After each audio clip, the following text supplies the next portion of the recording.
Сәлеметсіздер ме, құрметті телекөрермен, назарларыңызда Жаңаөзен жаңалықтары. Студияда Әсел Алдашева. Жарқын болашақ бағдарламасының жетекшісі жаңаөзендік ата-аналармен кездесті. Мұнда оқуға түскен балаларға жасалатын қамқорлықтар туралы айтылды. Ата-аналардың сауалдарына жауап берілді. Бағдарлама Маңғыстау облысындағы Түпқараған мұнайлы аудандары мен Жаңаөзен қаласының оқушыларын колледжге түсуге көмек береді.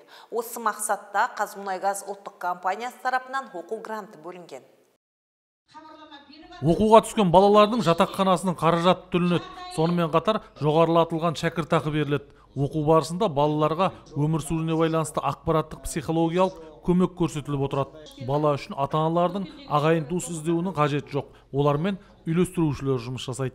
Мектептерге түсудің өзінің емтихандары бар. Ол емтихандары осы маусым айында келіп жарияланып, балаларды қабылдайды. Колледждерге түсу үшін арнайы іріктеу туры бар. Іріктеу кезінде балалардың мамандықты таңдауға байланысты, оқуға ниетіне байланысты қасиеттер тексеріледі, содан кейін алынады. 9-ды бітірген балалар, 10-11 сол сыныпқа өтетін балалар колледждерге қабылданады. 6-7 сыныптағы балалар бұл физика-математика мектебіне, Абай мектебіне, хай-скул мектебіне қабылданады. Бағдарлама бойынша оқуға түскен балалар техникалық, гуманитарлық және медициналық мамандықтарда білім алады. Қандай мамандыққа қызығушылығы болса, барлығына мүмкіндік бар. Колледжді бітіргеннен кейін жұмысқа да тұрып кете алады. Жоғары білім алуына болады. Егер өз мамандығы бойынша жалғастырса, университетке 2-ші курстан бастап қабылданады. Ең алғаш мен өзім танитын Актерский Жүргенов атындағы академияның колледжіне оқуға кетті балалар. Содан кейін біз хабарласамыз ғой енді. Сол кезде бәрі күшті, жақсы, барлық жағдай жасалған, тіпті керек десең, тамағына дейін, жол ақысына дейін төлеп береді екен. Общежитиясын барған кезде ата-аналар барғанда жарқын болашақтан келдік десе, жүгіріп тұрып кәдімгідей қарсы алады екен да. Енді бұрын ондай мүмкіндік болған жоқ қой. Бағдарлама 2 жыл бұрын басталған. Қазір еліміздің 52 колледжі мен мықты 3 мектебінде 600-ден астам жаңаөзендік оқушы оқып жатыр. Аталмыш жоба Қазмұнайгаз ұлттық компаниясының қолдауымен қолға алынған. Сәбит Лұқпан, Бақытжан Ахметұлы, жаңалықтар. Каспий жоғары педагогика және салалық технологиялар колледжінде кампустық колледж студенттердің өзін-өз анықтауына арналған ақпараттық орта тақырыбында облыстық тәжірибе алмасу семинар практикум өтті.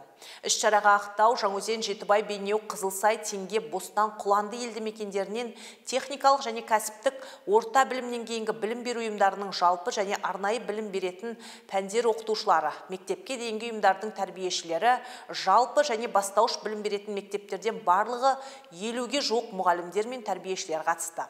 Семинардың мақсаты балабақша, мектеп, колледж ынтымақтастығын нығайту, тәжірибе алмасу. Шара соңында қатысушылар өзара пікір алмасып, тәжірибелі ұстаздардан үйренетіндерінің көп екендігін, семинардың берері мол екенін атап өтті. Жалпы білім беретін пәндер оқытушылары және арнайы пән оқытушылары, жалпы осы Жаңаөзен қаласындағы барлық мектептер мен орта мектептер мен колледж, мектепке дейінгі ұйымдар біздің тәжірибе алаңымыз болып табылады. Біздің оқушыларымыз, студенттеріміз сол мектептерде, балабақшаларда тәжірибелерін, бізден теориялық білімді алып, тәжірибелерін сол жерде жалғастырады. Ақыл депозитінің мүмкіндігі. Отбасы банкте білім беру бағытына арналған жаңа бағдарлама ашылды. Айта кетерлігі 2024 жылдың алғашқы айында ұлттық банк қорынан түсетін $100 көлеміндегі қаражатты 18 жасқа толғандар оқу ақысына төлей алады. Ұлттық қордан 18 жасқа дейінгі әр балаға аударылатын ақшаны 2 мақсатта қолдана алады. 18 жасқа толған кезде баспана сатып алуға немесе оқу ақысын төлеуге мүмкіндігі бар дейді мамандар. Шоттарына қаражат түсіп болды. Енді ары қарай не істейміз деген ой келіп отыр ғой. Ары қарай не істейміз дегенде қазіргі таңда мысалы 18-ге толған балалар бар ғой, мысалы биыл толды деген сияқты. Яғни мысалға айтайық, жаңа январдың қаңтар айының 15-інде 18-ге толды дейік.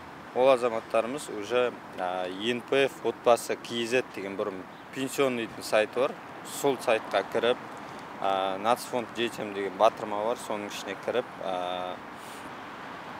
қаражатын уже оқу орнының оқуын төлеуге аудара алады.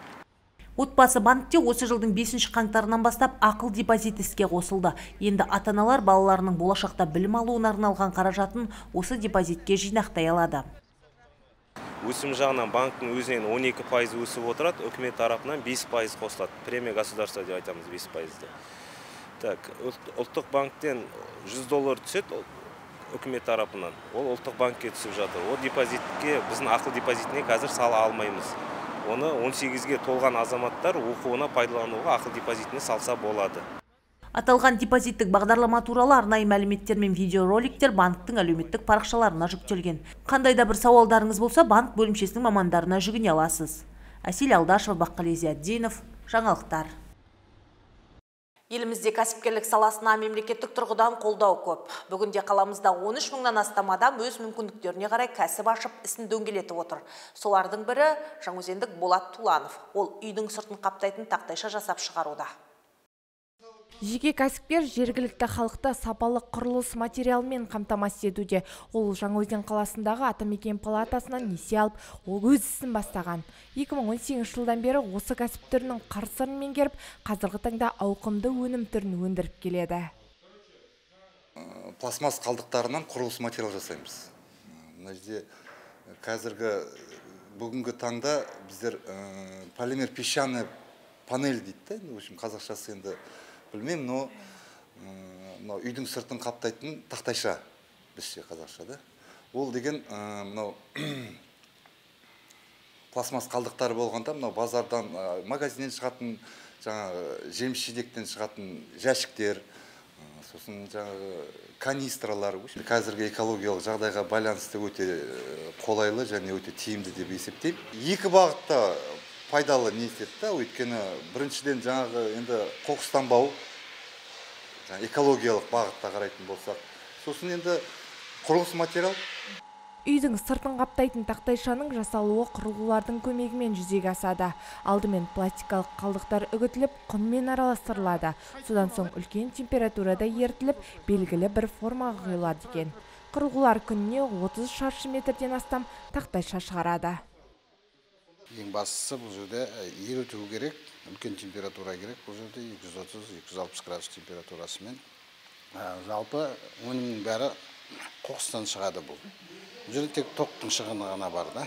Нақтырақ айтсақ 40 сантиметрге жалпы 60 болып келеді. Екеуін қосқан уақытта төртеуін қосқанда 1 квадрат шығады да. Сонда бұлай 80 сантиметр, бұлайынан 120 болады. Бұлар бір-біріне кейіліп, жалғанып кете береді, жалғасып.